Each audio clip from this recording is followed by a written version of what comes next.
अस्सलामुअलैकुम प्यारे बच्चों, उम्मीद करता हूँ आप सब खैरियत से होंगे। एक इलाके में एक किसान रामू रहता था। रामू इलाके का सबसे चालाक और अक्लमंद किसान था। उसके पास ज़्यादा ज़मीन या पैसे नहीं थे, मगर उसकी अक्ल और मेहनत से वो अपने खेतों को और भी खुशहाल बनाता था।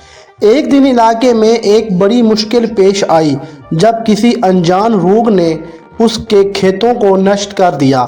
इलाके के सब किसानों को परेशानी हुई, लेकिन रामू ने हिम्मत नहीं हारी। उसने सबसे पहले रोग को समझने और उसका इलाज करने के तरीके ढूंढे।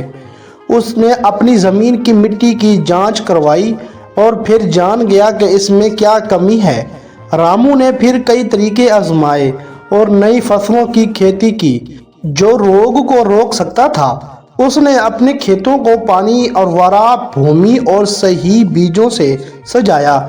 उसकी मेहनत और अक्ल ने उसे कामयाबी दी और जल्द ही उसके खेत में फिर से खुशहाली छा गई। इस कहानी से हमें ये सीख मिलती है कि मुश्किल वक्त में भी अक्लमंदी और मेहनत से हार नहीं माननी चाहिए। रामू की तरह हमें भी अपनी मुश्किलात का हल निकालने के लिए हमेशा अक्लमंदी और मेहनत से काम करना चाहिए। प्यारे बच्चों, ये थी आज की कहानी। उम्मीद करता हूँ ये कहानी सुनकर आप लोगों को बहुत मज़ा आया होगा।